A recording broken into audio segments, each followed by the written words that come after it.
Hey, what's up everybody? This is Dr. Brad from drellisor.com and the Kids Eating Broccoli podcast, and also tonight I'm chiropractic.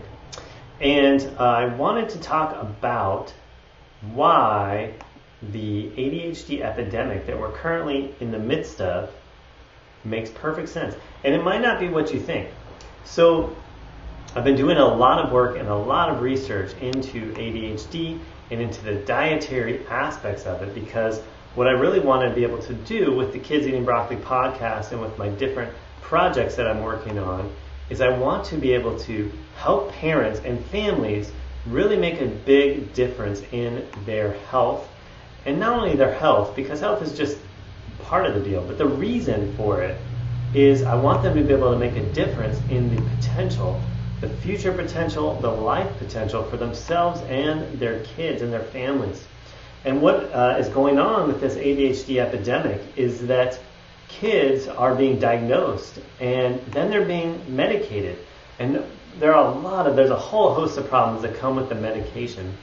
But one of the big things about it is that it really causes for a limitation in their ability to reach their full potential.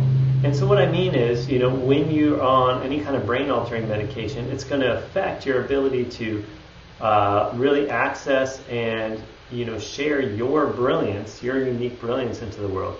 And, you might have seen, there's a lot of articles out there about like all the famous geniuses in history that would have been diagnosed with ADHD.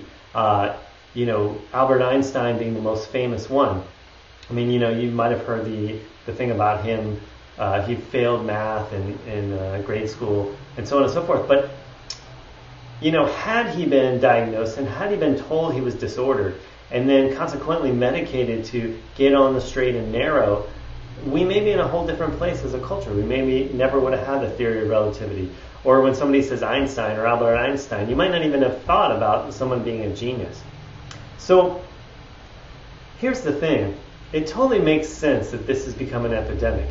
And there's a couple reasons why. I want to touch on one of them in this video. We'll get to the other reasons in the future. But here's what I was thinking about.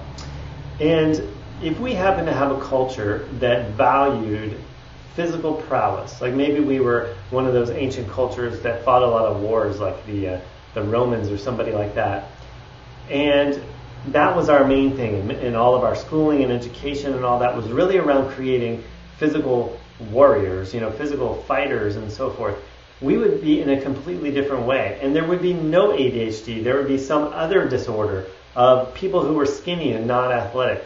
And maybe rather than medicating kids to make them sit still and pay attention in class, maybe we'd be medicating our kids to make them big and strong, giving them steroids and so forth, and calling anybody who doesn't fit into that initial category disordered somehow.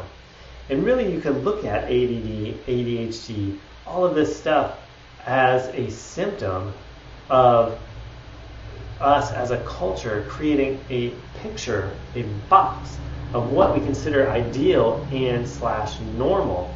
And that way, everyone outside the box, everyone who doesn't fit into this box is now disordered. So we have decided to highly value the ability to sit still in a classroom for hours at a time and pay attention to facts and data and statistics that we often as kids don't even find to be relevant to our lives.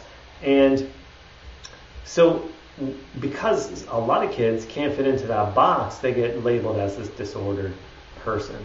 And then we start doing things like medicating them, calling them disordered, saying they have diseases and dysfunctions. When if we had a different box, it'd be a whole different set of kids that would be disordered, and a whole different set of drugs that we'd be giving those kids to make them fall in line with whatever our box is. So in a sense, we've created this disorder by defining what we think our kids should be doing all day long. Now think about it, right? I mean, we know that to be healthy, we have to eat well, we have to have good rest, and we have to have proper movement, and we have to have good supply and nerve communication from our brain to our body. But good movement is a big part of what we do. So think about cats, dogs, other animals you maybe have as pets. And what they do when they're young, kittens and puppies, they run around like crazy.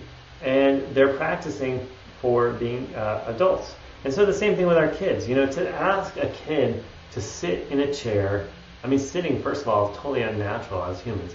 But to sit in a chair for 20, 30, 40, 50 minutes, an hour at a time, listen to somebody speaking or droning on about information that is often not seemingly relevant to their lives, and do that over and over again with short breaks in between, and then maybe 20 minutes, 30 minutes to run around outside at one point during the day. Pile on top of that totally nutrient-devoid foods and chemical-laden foods, the bombardment we get with technology and the stresses. And is it any wonder that more and more kids don't fit into that box that we've designed to be able to pay attention, to be able to sit still, and to be able to succeed at this artificial environment? So that's not to say that the only solution is to break that box open, though maybe that is. But the truth is that a big solution is to not look at our children as if they're disordered just because they don't fit into this one narrow box, and to really value each child's unique perspective and unique genius that they bring to this world, and allow them to reach that full potential. So a big part of what I'm doing now is to really support that in happening. And so we're going to be looking at a lot of stuff from the nutrition standpoint of what to remove from the kids' food and what to add to the kids' food to really support them to have a better functioning brain and to not be disordered, but to be able to fully express their own unique genius and potential. I have a closed Facebook group called the Family Wellness Legacy. I'd love to invite you to join us there.